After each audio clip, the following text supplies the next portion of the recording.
name is Susan Gates. I'm the National Director of a fairly new organization called America's Edge.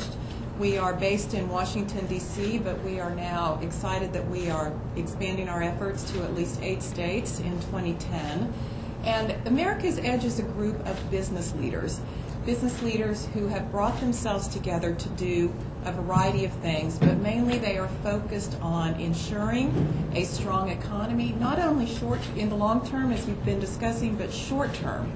They're interested in strengthening their businesses, attracting the skilled workers they want for today and tomorrow, and ensuring that the workers of tomorrow have the 21st century skills they need. Not only the hard skills that we all think about, but also the soft skills that have been mentioned, the ability to work as a team, have professionalism, and be problem solvers. All of the things that so many here in the room know are established and set that foundation that was talked about between the ages of 0 and 5. Those are the critical years to get those skills in place. And we're excited that we are hoping to work with all of you and to let our elected officials know that these investments will certainly have the long-term benefits that have been talked about, but even more amazingly, they will have an immediate short-term stimulus effect on our economies. So as the decision makers, our elected officials, are trying to figure out where to put these limited dollars that they're dealing with, we hope they will learn to understand that they can immediately jumpstart their local, state, and ultimately the national economy and ensure long-term growth as well through these investments. So let me introduce my 2 very esteemed panelists today. Let me start with District Attorney Richard McNally.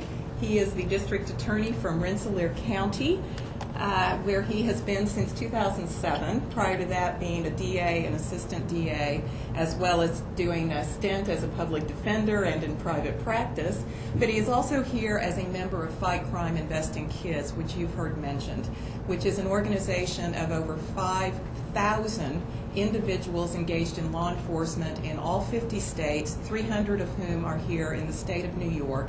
And they work to reduce crime across the country, but do it through investments in children, and particularly in our youngest children. And then in addition, would like to introduce you to Lieutenant General Robert Winglass, who also, as was mentioned, serves on the Executive Advisory Council of Mission Readiness.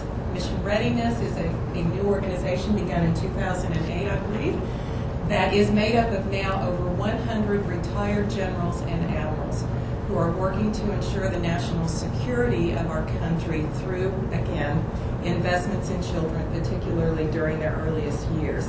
The general has served in the United States Marine Corps for 35 years. He has served both overseas and in many positions here in the United States. He has received many decorations and awards over the years, including the Distinguished Service Medal. And following his retirement, he was elected to the Maine House of Representatives, where he served for 4 years, and now lives with his wife, Beth, in Bath, Maine, although he's come up from Florida just for this meeting today. And let me mention that he has 4 grown children and 9 grandchildren. If we can start the comments, Rich, with you, if you would like. Sure.